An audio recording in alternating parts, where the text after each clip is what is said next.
So this is 3.3a, the first derivative test and increasing and decreasing functions. So in America, we read left to right. And so if we're going down, that is said to be a what kind of function? Decreasing. If we're going at a straight kind of line, that's said to be a what? A constant. And then if we're going up, it's said to be a what kind of function? An increasing function. Okay, so all these terms are pre-calculus terms. All right, and so we're going to have to know what these pre-calculus terms do within terms of calculus. And so if I were to find slopes of these graphs, what's the slope of these graphs on all of these? All of these slopes are what? Positive. This one, all of these slopes are what? Positive still. All right, and then these slopes are still what? Positive. And so they're all the slopes being positive, which means our derivative is greater than 0. So instead of saying increasing, now I have to say f prime of x is greater than 0. On these, what are my slopes of all of these functions? They're all what? They're all negative. And so that function is decreasing. However, f prime is what? Less than 0. All right. And so my derivative is greater than 0, means f is increasing. My derivative is less than 0, means f is decreasing. And when my derivative is equal to 0, f is what? Constant. A function f of x is equal to 3x to the fourth minus 4x cubed minus 12x squared plus 5. And I need to figure out where this function is increasing and where this function is decreasing. Does my function increasing mean? That means when f prime is what? Greater than 0. And my function decreasing means f prime is less than 0. So guess what I need to do still? I need to take a what? Derivative and set it equal to 0. So let's do it. So f prime is equal to 12x cubed minus 12x squared minus 24x. And then plus 0. Awesome. And so eventually I'm going to set that equal to 0. But what could I f up first? 12x. And then I'm left with x squared minus x minus 2. And I'm going to set that equal to 0. But I'm going to f up that a little bit more. And so now I have 12x and then x minus 2 and x plus 1. So what x values give me 0? At x equals 0, and x equals 2, and x equals negative 1. What did we just find? We found critical numbers. All right, so we found out when our derivatives are equal to 0, we found critical numbers. What do critical numbers imply? What happens at critical numbers? Not absolutes, but relatives. Now, they could be absolutes, but they're where relatives happen. All right, and so now we're going to make our sign chart, just like we did in pre-calc. All right, so we're going to have negative 1, 0, and 2. All right, so let's pick something less than negative 1. Like what? Negative 2. So when we substitute in negative 2 right here, this would be a what? A negative. This would be a negative. This would be a negative. So I got a negative, negative, negative, which is a negative. All right. And so now I'm going to substitute in something between negative 1 and 0. So like what? Negative 0.5. Love it. So this would be a negative. This would be a. This would be a. So I got a negative, negative, positive, which is a positive. All right. Let's pick something between 0 and 2. And so 1. Oh, I like it. All right. And so we're going to have a positive and a negative and a positive. So what do we have there? Negative. And then pick something between 2 and infinity. 8. I love that. 8. All right. And so then we get a what? Positive and a positive and a positive, which is positive. Now, I kind of like to draw little shapes. Right now, we only have the first derivative test, but when f prime is negative, it does that. When f prime is positive, it goes up. When f prime is negative, it goes like that. And when f prime is positive, it goes like that. Does that make sense? All right, and so soon we'll talk about concavities with them. However, right now, this is all we got. This is all we got. All right, and so when is f increasing? From negative 1 to 0. All right, so f prime, oh, sorry, not f prime, but f is increasing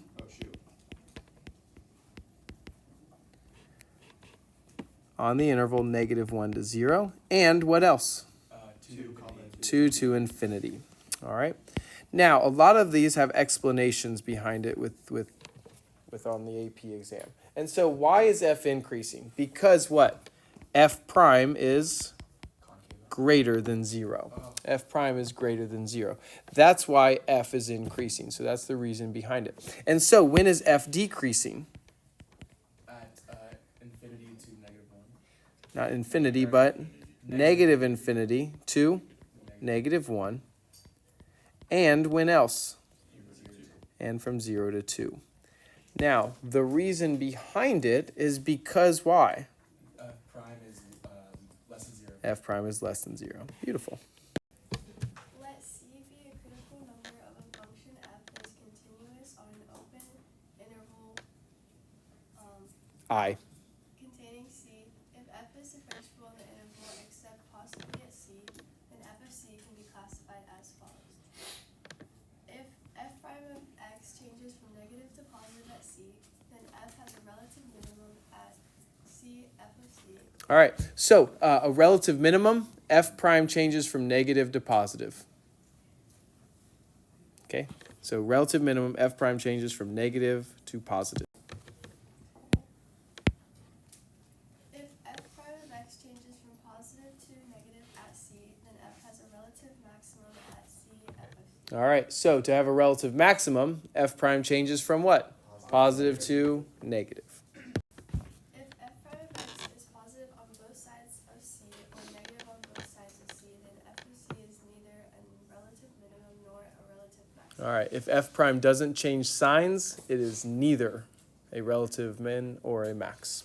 All right, so f prime has to change signs in order to have a max or a min. A relative max or a min, I should say. All right, so we're going to find relative extrema for the function f of x is equal to 1/2 x minus sine x on the interval 0 to 2 pi. All right, so to find relative extremas, what do we need to find? We need to find critical numbers. How do we find critical numbers? We take a derivative and we set it equals 0. So let's take a derivative. So how do I notate it? F prime. F prime of x, which is equal to what? Negative cosine x plus 1/2 and then minus cosine cosine x. x. And so what am I going to do with that? Set equals 0. Set equals 0. So now I have 1/2 minus cosine x is equal to 0. And so cosine x is equal to what? Negative 1/2. 1/2. All right, so let's look at our unit circle. So cosine deals with what value? The x. And so when does x equal 1/2? Pi is over 3's. At pi over 3. And what else? And at 5 pi over 3. Because we need it on the interval 0 to 2 pi. Somebody last class said negative pi over 3, which is coterminal with 5 pi over 3, but we don't want negative pi over 3 because it's not on the interval. If it said like negative pi over 2 to pi over 2, then I would want negative pi over 3 to pi over 3. All right, but this is my interval, and that kind of leads me into what I need. All right, so let's make our little sign chart now.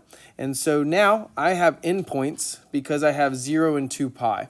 And so I'm going to put 0 and 2 pi, and then my critical values of pi over 3 and 5 pi over 3.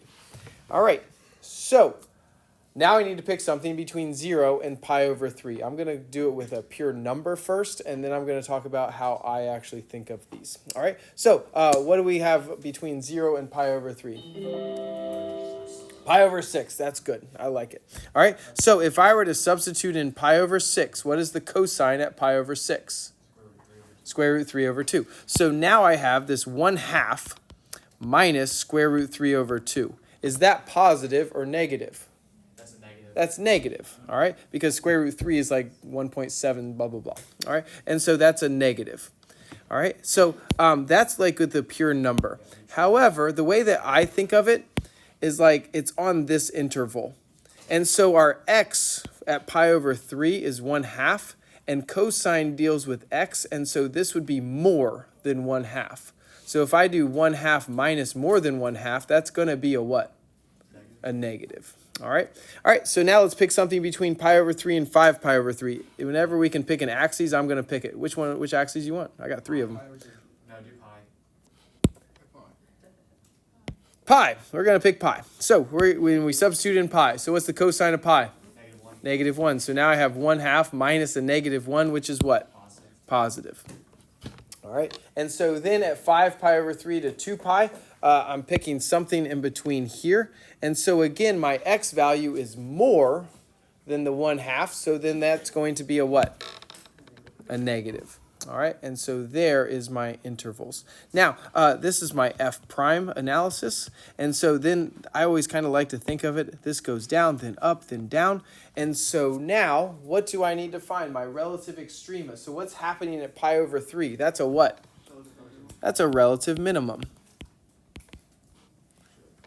At x equals pi over 3. And I always want to do because. Because why? Why is that a relative minimum? Just from Don't say it. the function f Because f prime is left changes from what? decreasing to increasing. No, Negative to positive. from negative to positive. What's happening at 5 pi over 3? That's a what? That's a relative maximum. At x equals 5 pi over 3. Because why? F prime of x changes from positive to negative. Exactly. So f prime changes from positive to negative.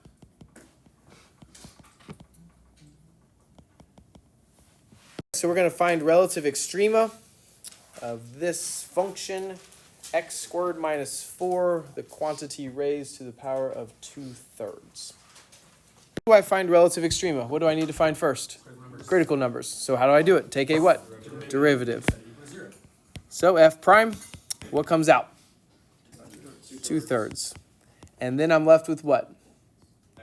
X squared minus 4 raised to the power of what? -1/3. And then does anything pop out? A 2x, because I can never forget the chain rule. I personally want to simplify this up. Who gets to stay up top in my numerator? 4x. And then who goes to my denominator? 3 times x squared minus 4 to the power of 1/3, or the cube root if you wanted to say it. All right? And so now we're going to set that equal to 0 to find our critical numbers. So when I set this equal to 0, when does this derivative equal 0? At x equals what? 0. Because really I'm setting 4x equal to 0, right? My denominator goes away. However, does anything break my derivative here? Yes, what breaks it? 2 and -2. That's when my derivative doesn't exist. When do derivatives not exist?